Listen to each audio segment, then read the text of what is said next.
Hello everyone. இன்னைக்கு நாம என்ன பார்க்க போறோம்னா, கோஸ்ட் ஹண்டர்ஸ் தான் பார்க்க போறோம். ஆக்சுவலா இப்போ ரொம்ப பெரிய பிரச்சனை போயிட்டுருக்குது. கிட்டத்தட்ட 16 எபிசோட்ல 8 எபிசோட் டெலீட் பண்ணியாச்சு. அது திடீர்னு இது வந்து ஒரு கோஸ்ட் ஸ்டோரின்றதுனால background music, copyright free music தான் போட்டது. ஆனால் அது எப்படி சொல்கிறது, எப்படி போட்ட ஒரு 2 மந்த்துக்கு காட்டாமல் இப்போ தான் காட்டி மொத்த வீடியோவும் delete பண்ணுற இதாக ஆயிடுச்சு. அதனால் பாதி வீடியோ அதாவது போயிடுச்சு. ஸோ இப்போ வந்து 8 எபிசோட் தான் இருக்குது. இதுக்கு முன்னாடி அப்லோட் பண்ண 5 எபிசோட், இப்போ நான் ரீசெண்டாக அப்லோட் பண்ண ஒரு 3 எபிசோட் தான் இருக்குது. இந்த 2 எபிசோடும் கனெக்ட் பண்ணுற மாதிரி, அதாவது நான் விட்டதையும் ஸ்டார்டிங்கில் இருக்கிறதும் கனெக்ட் பண்ணுற மாதிரி ஏதோ அப்படி ஒரு எபிசோடை வந்து நான் லேட்டர் அப்லோட் பண்ணுறேன். அதுக்கு முன்னாடி இந்த ஸ்டோரியை வந்து எவ்வளோ சீக்கிரமாக முடிக்க முடியுமோ அவ்வளோ சீக்கிரமாக நான் முடிச்சிடுறேன். ஸோ அது எப்படி சொல்கிறது, எண்டிங் வந்து இன்னும் நல்லா வச்சுருக்கலான்னு எனக்கு தோணுச்சு. பட் இந்த ஸ்டோரியை எப்படியாவது முடிச்சிடணும்னு எனக்கு தோணுது. ஸோ இதோட நம்ம ஸ்டேட்டஸ் ஸ்டோரிக்குள்ளே போயிடலாம். இப்போது அப்படியே ஜங்கோக் அந்த மலையிலேருந்து குதிச்சதுலேயே வணக்காவும் திருப்பி போய் குதிச்சிருப்பா பின்னாடியே. இப்போது அதோட ஃப்ளாஷ்பேக் நம்ம முடிச்சிக்கலாம். இப்போ வந்து ப்ரெசண்டில் நான் என்ன நடக்குதுன்னு பார்ப்போம். இந்த கதையை வந்து அந்த பாட்டி சொல்லி முடிக்கிறாங்க. இப்போது அந்த 4 பேரும் உட்காந்து அங்கேயே அப்படியே சாக்கில் தான் உட்காந்துக்கின்னு இருக்காங்க. இப்போ அந்த பாட்டி இன்னும் பேச ஆரம்பிக்கிறாங்க. இன்னும் உங்களுக்கு ஒரு வழி இருக்குது. நீங்கள் வந்து அந்த லாக்கெட் எடுத்து உடச்சிருங்க. நீங்கள் உடைக்கக்கூடாது, அது ஜங்கோக் தான் அதை உடைப்பான். ஆனால் நீங்கள் இப்போ சொன்னால் அவன் உடைக்க மாட்டான். ஏன்னா அவன் மொத்தமாக வெனக்காவோட கண்ட்ரோலுக்கு கொஞ்சம் கொஞ்சமாக அவன் போயிட்டுருக்கிறான். இன்னும் கொஞ்சம் லேட் பண்ணிங்கன்னா வெனக்கா ஜங்கோக்கை அவள் கூடயே கூட்டிகிட்டு போயிடுவா. அதுக்கப்புறமா ஜங்கோக்கை உங்களால் பார்க்கவே முடியாது. அவள் இருந்தபடியே கூட உங்களுக்கு ஞாபகம் இருக்காது. கிளம்புங்க, சீக்கிரம் கிளம்புங்க. இப்போது விடியறதுக்குள்ளே இந்த வேலையை நீங்கள் முடிச்சாகணும் அப்படின்னு அந்த பாட்டி சொன்ன உடனே அவனுங்க ஓடுறானுங்க ஓட்டம் வீட்டுக்கு.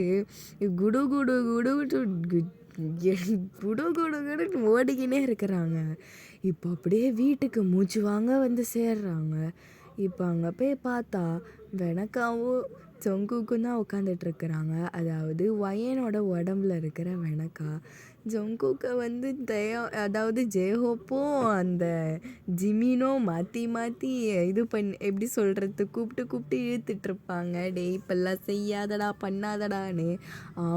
அவன் வெனக்கா சொல் பேச்சு தான் கேட்டுட்ருக்கிறான். வெனக்காவும் அங்கே சிரிச்சிட்டே இருக்குது. இப்போ ஆரம் வந்து இங்கே வந்து வெனக்கா அப்படின்னு கூப்பிட்ட உடனே திரும்பி பார்க்குது வயன். இப்போ அப்படியே ஒரு வில்லத்தனமாக சிரிக்குது. அப்படியே அந்த கழுத்தில் இருக்கிற செயினை உருட்டி காட்டுதாங்க. இப்போது அப்படியே ஜின்னு வந்து ஒரு சிக்னல் காட்டும். வயனோட தங்கச்சி ரேச்சல் இப்போ அவள் தான் வரா. எல்லாருக்கும் அங்கே சாக்கு. என்னடா இப்படிலாம் நடக்குது, என்னடா இந்த பையன் ஒரு மாதிரி பண்ணிக்கிட்டு இருக்குதுன்னு சொல்லிட்டு எல்லாரும் ஜின்னியே பார்த்துட்ருக்குறாங்க. இப்போ அவன் அப்படியே சிக்னல் காட்டின உடனே வயனோட தங்கச்சி ரேச்சல் இப்போ அப்படியே வயனோட அந்த நெக்லஸ் பிடிச்சி அப்படியே இழுக்கிறா. அப்படியே என்ன வலிக்குது வலிக்குது சொல்லிட்டு அது கத்திக்கிட்டே இருக்கிறா. அவள் வயனோட வாய்ஸில் எனக்கு எப்படி வலிக்குது தெரியுமா, என்ன விட்டுருன்னு சொல்லுது. ஜங்குக்கு வேற ஏற்று போயிட்டு அவங்க தங்கச்சியை வேற அடிக்க போகிறான். இப்போ அப்படியே ஜின்னை வந்து அப்படியே ஜங்குக்கு அப்படியே பிடிச்சிட்றான் அவன்.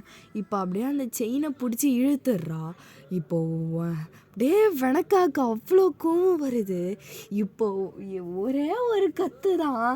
இப்போ அப்படியே எல்லாரும் போயிட்டு அது செவுத்தில் போய் முட்டிடுறாங்க. அந்த ஜன்னல்லாம் உடையுது, எல்லா பொருளும் அப்படியே கீழே விழுது. இப்போ அப்படியே செயினை குடுன்னு கேட்டுக்கிட்டு அப்படியே பொறுமையாக நடந்து வருது. இப்போ ரேச்சல் கொஞ்சம் கூட பயப்படல. அவள் இப்போ அப்படியே அதை எடுத்து அந்த வெளியில் வந்து ஒரு பாண்ட் மாதிரி இருக்கும், அதுலேயே விசிறி அடிச்சிருவா. இப்போ வயன் அப்படியே வெறி பிடிச்ச மாதிரி இப்போ அப்படியே குடுன்னு ஓடி இப்போ அப்படியே அந்த பாண்டில் போய் விழறாவ.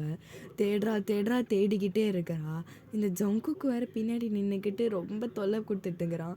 ஜிமின் டேய் எப்பா நீ பொண்ணு பின்னாடி கூட போனா பரவாயில்லடா, பேய் பின்னாடி போய்க்கிட்டு என் தாக்கா இறக்குறானே அப்படின்னு. ஜங்குக்கா நீ உயிரோட வேணும்டா நீ அப்படின்னு சொல்லி இப்போ அப்படியே ஜிமின் தான் டைட்டாக பிடிச்சிட்டு இருக்கிறான். ஜிமினும் ஜெயா ஹோப்பும் இப்போ அப்படியே என்ன ஆச்சுன்னா, அந்த செயின் வந்து பாண்டில் இல்லை, அது ரேச்சலோட கையில் தான் இருக்குது. இப்போ அந்த செயின் எடுத்து கீழே அப்படியே அந்த தரையில் போடுறா. இப்போ அப்படியே அந்த செயினை ஒரே மிதி தான். அந்த அந்த இந்த செயினில் வந்து ஒரு ரூபி கல் மாதிரி இருக்கும், அது அப்படியே தெரிச்சிருது அது. இப்போ அப்படியே அந்த ஒய்யன் அங்கே அந்த பார்க்குறாவ, அதாவது ஒய்யனுக்குள்ளே இருக்கிற வெனக்கா. இப்போ அப்படியே ஒய்யன் அந்த பாண்டிலே முழுகிறா. இப்போது அதாவது வெனக்கா இப்போது இல்லை, வெனக்கா அழிஞ்சு போயிட்டா அந்த செயினோடையே. இப்போ அப்படியே அந்த பாண்டில் விழுந்தின உடனே ஜங்குக்கும் மயங்கிடுறான், ஒய்யனும் மயங்கிடும். இப்போ அப்படியே நெக்ஸ்ட் டே ஆகுது. ஒய்யன் ஃபஸ்ட்டு எழுந்துக்கிறா. எழுந்தா அவள் எப்படி சொல்கிறது, ஒரு மாதிரி உடம்பெல்லாம் அவளுக்கு ரொம்ப வலிக்குது.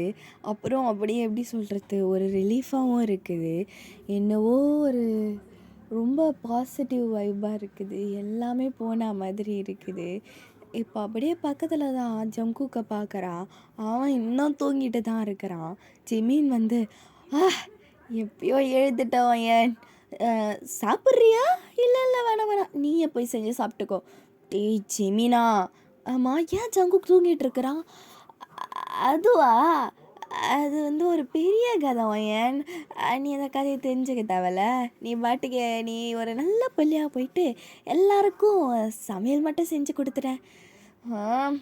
சரிதான் அப்படி சொல்லிட்டு இப்போ அப்படியே கிச்சனுக்கு போகிறா. கிச்சனுக்கு போய் பார்த்தா ரேச்சலும் மீவும் 2 பேரும் ஒன்றா நின்று செஞ்சுக்கிட்டு இருக்கிறாங்க. ரேச்சல், சொல்லுவேன் என்ன? அடே என்னடி இது? என்ன இப்போ இதெல்லாம் தெரியுமா உனக்கு? ஹலோ, எனக்கு இதெல்லாம் தெரியும். நீங்கள் தான் என்னை ரொம்ப குறைச்சி எடை போட்டுட்டீங்க அப்படின்னு சொல்லி இப்போ அப்படியே சமைச்சிட்ருக்கிறா, அதாவது ரேச்சல். இப்போ அப்படியே ஜின்னு வந்துட்டு ரேச்சல் தோல் மேலே கை போடுறான். டேய் ஜின்னு, என்னடா இது? அதுவா, அது ஒரு அது அப்படின்றான். சரிதான், வந்ததுக்கே தங்கச்சியை கரெக்ட் பண்ணிட்டேன். டேய் ஜிமினா, என்ன வயன் வடை போச்சா? ஏய் விட்ரி, ரேச்சல் இல்லைனா ஏஞ்சல் யாராவது எனக்கு நான்லாம் கூப்பிட்டேன்னா 1000 பொண்ணுங்க என் பின்னாடி நிற்பாங்க வயன். அதானே மீவு? அதான்ப்பா. இப்போ அப்படியே ஜங்குக் இப்போ தான் எழுந்து வரான். ஒய்யன் பார்த்துட்டு ஒரு மாதிரி ஆகிடுது அவளுக்கு. ஒரு என்ன ஃபீலிங்குன்னு தெரிலங்க, ஒரு மாதிரி ஹார்ட் அப்படி படப்படன்னுது, பட்டாம்பூச்சா பறக்குது. ஏன்னு தெரியல. ஆனால் ஜங்குக் வந்து எப்படி சொல்கிறது, எதுவுமே நடக்காத மாதிரி தான் வரான் சாப்பாடு கேட்குறான், சாப்பிட்றான். என்ன இவன் வந்து கம்முன்னு சாப்பிட்டுட்ருக்குறான் அப்படின்னு சொல்லி எல்லோரும் பார்த்துட்ருக்குறாங்க. இப்போ அப்படியே ஒய்யன் வந்து பக்கத்தில் உட்காந்த உடனே அவன் டப்புன்னு ஏந்துடுறான். என்னாச்சு ஜங்குக்? அதெல்லாம் ஒன்றும் இல்லை சொல்லிட்டு அவன் பாட்டுக்கு போய்ட்டு தனியாக உட்காந்து சாப்பிட்டுட்ருக்கிறான். இப்போ அப்படியே நைட் ஆகுது. ஒய்யன் வந்து யோசிச்சுக்கிட்டே இருக்கிறா, ஏன்டா இவன் இப்படி பண்ணுறான்? ஒரு வேளை நம்ம ஏதாவது பேசி தொலைஞ்சிட்டோமா? ஏன் இவன் திடீர்னு நம்ம கூட பேச மாட்றான், ஒரு மாதிரியாக பண்ணிகிட்ருக்கிறான் அப்படின்னு சொல்லி இப்போ வந்து ஏதாவது ஜங்குக்கு, ஜிம்மின்னு, அப்புறம் ஆரமும் ஜேஹோப்லாம் ஒரே ரூமில் தான் இருப்பாங்க. இப்போ அந்த ரூமுக்கு போகிறா. ஒய்யனை பார்த்த உடனே ஜங்குக்கை தவிர மற்ற எல்லாருமே வெளில போயிடுறானுங்க. ஜங்குக்கும் லாஸ்ட்டாக போகலான்னு பார்க்குறான். ஜங்குக், நான் உன்கிட்ட கொஞ்சம் நேரம் பேசணும். என்ன பேசணும்? நான் பேசுகிறோன்னு சொல்லிகிட்டு இருக்கிறேன், ஏன்னா உனக்கு என்னதான் உனக்கு பிரச்சனை? என்ன பிரச்சனைனா, எனக்கு ஒரு பிரச்சனையும் இல்லை. ஏன்டா இப்படி பண்ணுற? போவேன், நீலாம் என் கூட பேச மாட்டே தானே, போ. டீ ஏன்டா பைத்திய மாதிரி பண்ணிகிட்டு இருக்கிற காலிலேருந்து? உனக்கு ஆள் இருக்குதாமே. ஆளா? யாரா உனக்கு சொன்னா? ஜிமின் தான் சொன்னா. எங்கே அந்த ஜிமினை கூப்பிடேன்? ஐயோ மம்மி, என்னடா இது என்ன கூப்பிட்றான் அப்படின்னு சொல்லி இப்போ ஜிமினா வந்து அதாவது இவங்க என்ன பேசுகிறாங்கன்னு சொல்லிட்டாங்க நின்று பார்த்துக்கிட்டு இருப்பான். ஜிமினா ஏன் இப்படி சொல்லியிருப்பானா, ஒய்யனை லவ் பண்ணாதானே ஜென்மம் ஜென்மமாக பிரச்சனை வருது, ஒய்யனே லவ் பண்ணலன்னா பிரச்சனையே வராது இல்லைன்னு சொல்லிட்டு அறிவாளித்தனமாக அவன் ஐடியா போட்டு அந்த மாரி சொல்லி விட்டுருப்பான். இப்போ அப்படியே ஒய்யன் வந்து ஜிமின் ஜிமின்னு கூப்பிட்டுட்டு இருக்கிறான். அவன் அப்படியே ஓடி போயிடுறான். இப்போது ஒய்யனும் ஜங்குக்கும் தான் அங்கே நின்றுட்டுருக்குறாங்க. ஜங்குக், என்னை நீ அப்படி நினைச்சிட்டியா? உன்னை விட்டு நான் எங்கே போக போகிறேன்? அப்போனா உனக்கு ஆள் யாருமே இல்லையா? அப்போல்லாம் இல்லை. அப்போ உனக்கு என்ன பிடிக்குமா? ஐயோ டியூப்லைட், அப்போ ஏன்டா ஒன்று பிடிக்கலனா அப்போ ஏன் நான் உன்கிட்ட வந்து பேச போகிறேன்? ஓ அப்போனா என்னை பிடிக்குமா மையன்? பிடிக்கும் பிடிக்கும் எனக்கு. ஐயோ ஏன்டி இவ்வளோ நாள் சொல்லலை அப்படின்னு சொல்லி டைட்டாக கட்டி பிடிச்சிக்கிறான் அவன். ஸோ இப்பா இந்த பையனை வச்சுக்கிட்டு எங்கடாடி, ஐயோ லவ் யூ ஒயன் லவ் யூ ஒயன் லவ் யூ ஒயன்னு சொல்லிட்டு ஓவராக 2 பேரும் பாசத்தை மாறி மாறி பொழிஞ்சிக்கிறாங்க. இப்போ அப்படியே அவங்க லக்கேஜ் எல்லாம் பேக் பண்ணிவிட்டு அப்படியே ஊருக்கு போகலான்னு ஒரு பிளானில் தான் இருக்கிறாங்க. இப்போ நெக்ஸ்ட் டே ஆகுது. அன்றைக்கி ராத்திரியெல்லாம் இவங்க பார்த்துருப்பாங்க, ஒரே மழை பெஞ்சிக்கிட்டே இருக்குது, இருட்டாகவே இருக்குது அந்த இடம். மார்னிங்காக இருக்கும், மார்னிங் ஒரு 8 மணிக்கே எப்படி சொல்கிறது, இருட்டாகவே இருக்குது, ஏதோ சாயந்தரம் 6 மணி மாரி ஒரு மாதிரியாக இருக்குது. ரேச்சல் வந்து நம்ம இந்த ஜென்மத்தில் போக முடியாது போல், இங்கே தான் மாட்டேன்னு இருப்போம் போலன்னு வாயை வைக்கிறா அவ. ஏய் ரேச்சல், உனக்கு நல்ல வார்த்தையாக வாயிலேருந்து வராதாடி, நீ வாயா மூடுடின்னு ஜிமின் சொல்கிறான். டேய் ஜிமினா நீ அமைதியாக இருடா, ஆனால் எனக்கு இன்னும் ஒரு மாதிரியாக பேட் வைப்ரேஷனாக இருக்குதுன்னு ரேச்சல் சொல்கிறா. ஜின்னும் ஆமாம் ரேச்சல் எனக்கும் அப்படி தான் இருக்கு. ஜின் எனக்கு இன்னும் ஒன்று தோணுது, நம்ம போய் பார்க்கலாமா? இவங்கக்கிட்ட யாரோ சொல்ல தேவையில்ல. ஓகே ரேச்சல் போய் பார்க்கலாம் அப்படின்னு சொல்லிட்டு இப்போ வெளியில் போய் பார்க்குறாங்க. வெளியில் போயிட்டு அவங்க என்ன பண்ணியிருப்பாங்கன்னா, அந்த செயினை உடச்சிருப்பாங்க பார்த்தீங்களா, அந்த செயினோட அதில் இருக்கிற ஒரு ஸ்டோன் வந்து அது நல்லா எப்படி சொல்கிறது, அப்படியே மண் மாதிரி ஆகிட்டு அது அப்படியே மறைஞ்சு போயிட்டுருக்கும். அந்த செயின் மட்டும் அப்படியே இருந்திருக்கும். அந்த செயினை எடுத்துகிட்டு போயிட்டு யாரு கண்ணுக்கும் கிடைக்கக்கூடாது சொல்லிட்டு அந்த பாண்டு பக்கத்துலேயே அதை புதைச்சி வச்சுருவாங்க. இப்போ அந்த இடத்துக்கு தான் போய் பார்க்குறாங்க. அப்படியே மேலே பார்த்தா அப்படியே எப்படி சொல்கிறது, புயல் காற்று வீச போகிற மாதிரி ஒரு மாதிரி பயங்கரமாக காற்றடிக்குது, மரம்லாம் விழுது, அவ்வளோ காற்றடிக்குது. மழை பெய்யல, காற்று மட்டும் அப்படி அடிச்சிட்டு இருக்குது, இருட்டிகிட்டு இருக்குது. சின் எனக்கு ஏதோ ஒரு மாதிரியாகவே இருக்க, நான் ஒன்று சொல்லுவேன், நீ வந்து திட்டக்கூடாது. என்ன என்ன ரேச்சல் சொல்லு. நம்ம அந்த புதைச்சதை திருப்பி தோண்டி பார்க்கலாமா? எனக்கு இன்னும் அந்த செயின் அங்கே இல்லைன்னு தோணுது. ஏன் ரேச்சல்? இல்லை, அந்த செயின் இருக்கிற இடத்துல ஒரு மாதிரி பேட் ரேடியேஷன் மாதிரி வரும், அந்த மாதிரி இங்கே எதுவுமே இல்லை. ஆனால் சுற்றி எல்லா இடத்துலையும் அப்படி இருக்கிற மாதிரி இருக்குது. நம்ம வேணால் பார்க்கலாமா? அப்படின்னா ஓகே ரேச்சல் பார்ப்போம் அப்படின்னு சொல்லி இப்போ அந்த குழியை தோன்றாங்க.